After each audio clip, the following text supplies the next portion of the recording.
police harassment simply for asking questions of this government or choosing to voice an opinion on the state of affairs in our country. So I, as a parliamentarian, garbed in parliamentary privilege, now choose to use this platform that the people have given me to ask the questions that the people want to ask and to give voice to their thoughts, so that this government may know that arresting, attacking and repressing voices will not hold. I trust my honourable colleagues on the treasury benches will not shout me down, that you, Mr. Honourable Chairman, sir, will let me speak for the entirety of my allotted time, and that Lok Sabha TV, paid for by taxpayers' money, will not turn the screens off. The American journalist Elmer Davis's words about the United States are just as relevant to the celebration of the 72nd anniversary of the birth of our republic. That this republic was not created by cowards, and cowards will not preserve it. So today, I speak of cowardice and courage, and of the difference between the two. Of those cowards who hide behind the false bravado of authority, of power, of hate, of bigotry, of untruths, and dare to call it courage. After all, this government has turned propaganda and disinformation into a cottage industry, whose biggest success is the recasting of cowardice as courage. I will lay out various instances where this government has demonstrated courage. The government claims it has shown courage to bring in a law that questions on arbitrary parameters who is or who isn't an Indian. The Citizenship Amendment Act was passed in 2019 in this House on the pretext of granting citizenship to persecuted Hindus and other minorities in neighboring countries. At the same time, it threw into an abyss of insecurity millions of Indians who had been living in this land for generations. But the rules by which this act will be implemented were not yet prepared by December 2020, according to the Ministry of Home Affairs. The deadline has yet again been extended till April 2020. If indeed this government cares so much for those persecuted in neighboring countries, why does it miss deadline after deadline to notify these rules? And meanwhile, very many of us have mustered the courage to tell the government, "Kagaz nahi dikhayenge." Trying to exert central influence over Shantiniketan, Tagore's haven, is not enough to change your colours. Only a small portion of Jana Gana Mana was adopted as our national anthem. I urge the government to read the rest of it. Maybe it will help you understand Tagore, as you call him, and Bengal a little better. My colleague, the respected floor leader of the Congress party, happened to also quote these very words. But I think repeating them over and over again would do our nation some good. Ahoraho tabo aobhan procharito shunitabo udaro bani. Hindu, Bauddha, Sikh, Jain পারসিক মুসলমান ও খ্রিস্টানি পূরব পশ্চিম আসে তব সিংহাসন পাশে গাহে প্রেম হার হয় গাথা জনগণ ঐক্য বিধায়ক জয় হে. Hail unity, hail religious diversity. The courage to make India, the world's greatest democracy, into a virtual police state whereby a single dubious complaint, both an eminent member of this House as well as one of India's most veteran journalists, is charged with sedition. The courage to try and take over every state government by hook or by crook, whether you have won the popular mandate or not. You claimed you were wedded to constructive cooperation and cooperative federalism. Instead of partnering with state governments, you try and muscle them out at every opportunity. Does the ruling party wish that its legacy be that it governed the largest democracy in the world, or that it imposed a one-party rule in India? Ask yourselves. The courage to announce a national lockdown at only 4 hours' notice, causing untold misery, countless deaths, the sight of thousands walking for hundreds of miles with no food or money. This government spent less than 2% on social transfers, in contrast to OECD countries who spent 20%, and 6% which was spent by middle-income countries. The courage, no, the brazen audacity to announce an economic rebound. India was the single worst performer among developing countries in the year 2020. Even if we believe this government's economic survey, the economy was lower by 7.7% in 2020 and will rise by 11% in 2021. So in effect, by 2022, that is over a 2-year time span, the economy will be flat, just at the 2019 GDP number. The survey proclaims that growth is the biggest poverty alleviator. Honorable members of this House, we are going to have no growth for 2 whole years. I don't understand the celebration. I come from a rural constituency and a source for migrant workers. The distress in the MSME sector is real. This rebound is one where large, strong enterprises have become stronger. It is not V-shaped, it is K-shaped. 1% of rich and successful citizens have become richer, and the pains of the MSMEs have only increased. The government had the courage to say that it gave 1,13,000 crores via the direct benefit transfer scheme, only to take the same money away from those very same people and the middle class in the way of increased cess on petrol and diesel. We are not a nation that is growing and sharing its wealth. We seem to be a nation that is only finding ways to share our poverty. The hype today is that post-budget, the Sensex jumped. In a country where only 6 crore people pay taxes, only 4.6% of the total population, how many do you think are invested in the Sensex that they should jump for joy when the Sensex jumps? The courage to use the official channels of the Ministry of External Affairs to respond to social media posts by an 18-year-old climate activist and an American pop star, when not even one single ministry has been deputed by this government to try and look out for the food, water and basic sanitation needs of the farmers and their families who have been camping at the border for almost 90 days. And finally, the courage to bring in 3 farm laws when the opposition, farmers across the country, as well as the government's oldest ally, warned it was unacceptable. I wish to remind this government that India, under Prime Minister Lal Bahadur Shastri, committed 3 things to Sant Fateh Singh, the Akali leader. The creation of a Punjabi-speaking state, open-ended public procurement, and an assured return on agricultural produce. These farm laws threaten to snatch away 2 of these guarantees. These laws were arrived at without consensus, tabled without scrutiny, and rammed down this nation's throat with the brute force of the treasury benches.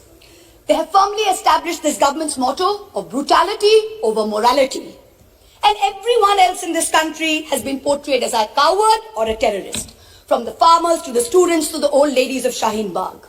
You say you have courage. You claim you have done so many things that no other government before you has done.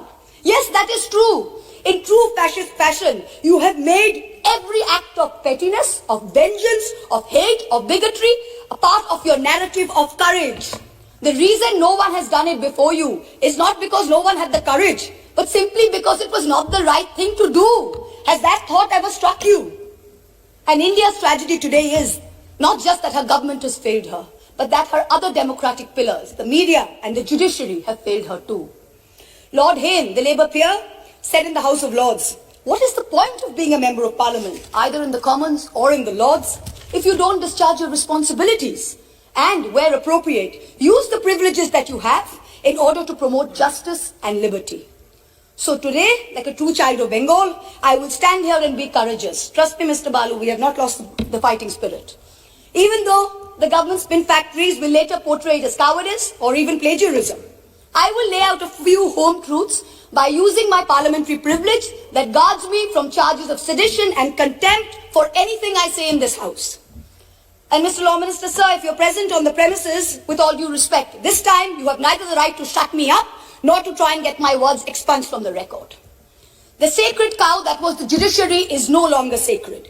It stopped being sacred the day a sitting Chief Justice of this country was accused of sexual harassment, presided over his own trial, cleared himself, and then proceeded to accept a nomination to the upper house within 3 months of retirement, replete with Z+ security cover. The judiciary stopped being sacred when it chose to squander the greatest opportunity that any bench of the highest court of this land has ever seen to reinforce the founding principles of our democratic republic and to uphold the rights enshrined in Part 3 of our constitution.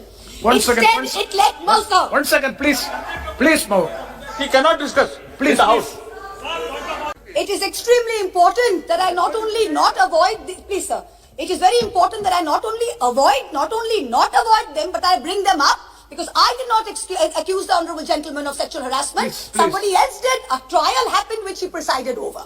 Number one, let me put it on record, I did not. It is a matter of great shame that someone sitting in the Chief Justice of India's chair, to which he had been appointed by the President of India, was accused of such a horrible act. I did not do it. Instead, let migrants walk She to is their repeating the deaths. subject. Please, Let please, our please. greatest It should not be activists done. and modern It should freedom not be done. fighters rot in jail. She is repeating the And it subject. now sits when it chose to squander the greatest opportunity that any bench of the highest court of this land has ever seen, to reinforce the founding principles of our democratic republic and to uphold the rights enshrined in Part 3 of our Constitution. Instead, it let migrants walk to their deaths, it let our greatest activists and modern fighters rot in jail, and it now sits back as a mute spectator when our young are prosecuted for cracking a joke. The judiciary seems to have forgotten the constitutional principle of separation of powers, that parliament and parliament alone can legislate. If something is bad in law, then the courts can strike it down or stay it on grounds of unconstitutionality. But unless it is so, the courts must do nothing. The government alone must face the consequences.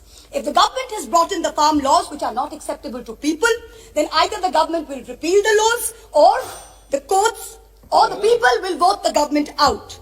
We urgently need the sagacity and courage shown by the high courts during the emergency when they delivered ADM Jabalpur and light decisions. The Supreme Court, unfortunately, is failing the common citizen and is being perceived as protecting the privilege and, ironically, only itself. A very large section of the Indian media has plummeted to new depths, both in terms of lack of factual reporting as well as the total absence of journalistic ethics. And yet, even when the bar is so low, the WhatsApp chat leaks detailing correspondence between a large government-leaning media channel and the head of the TV ratings agency expose the utter filth and the crony capitalism that, ironically, this government claimed to be saving us from. What is left of the resilient media is being targeted with the provisions of the UAPA and other draconian laws. You keep taunting the Congress about the emergency, but India today is in a state of undeclared emergency. But the government has miscalculated. There is a fundamental difference between cowardice and courage. The coward is brave only when armed with power and authority. The truly courageous can fight even when unarmed. Do not forget this. Do not forget this when you tell the authorities in Ghaziabad to clear the protest site overnight with the help of the police and the bureaucracy. You are not being courageous. You are a coward wielding power. The truly brave came in droves from villages wielding nothing but the belief that their cause is just. Only They one were speaker? propelled. One speaker. They were propelled by the spontaneous tears of their leader, not by the force of their water cannons. Do not forget this when you block the roads and cut the internet off in 17 of Haryana's districts. You are not being brave. You are a coward wielding power. The state of Haryana gives 10% of India's air force and contributes to 11% of the total strength of the Indian Navy. Its people can neither be termed anti-national, nor terrorists, nor gaddars. Do not forget this. When a peaceful 60-day movement is insidiously hijacked and then you slap FIRs on Punjab's farmers. You are not being courageous. You are a coward wielding power. Bhagal Singh and Jassa Singh Ahluwalia, leading their missiles, captured Delhi way back in 1783 from the Mughals. Their descendants do not lead a lesson in courage from those who captured Delhi only in 2014. Tagore, in his poem, Bondi Bir, the Captive Warrior, an ode to Sardar Banda Singh Bahadur, wrote, এসে শেষে একদিন জীবন মৃত্যু পায় ভৃত্য চিত্ত ভাবনাহীন এসে শেষে একদিন. That momentous day has arrived. In the 125th year of Subhash Chandra Bose's birth, the central government has made every attempt to hijack Netaji's legacy and weave it into their own fake, narrow narrative of courage. But this nation needs to know that Netaji had two clarion calls, both embodiments of his courage and his spirit. One was the salutation, Jai Hind. Today this government has replaced this national greeting with a narrow religious chant that it uses as a war cry to heckle, to bully, and to always remind the minority about who's in charge. Netaji's second call was Delhi Chalo. Chalo Delhi. This government falls over itself to pay lip service to Netaji.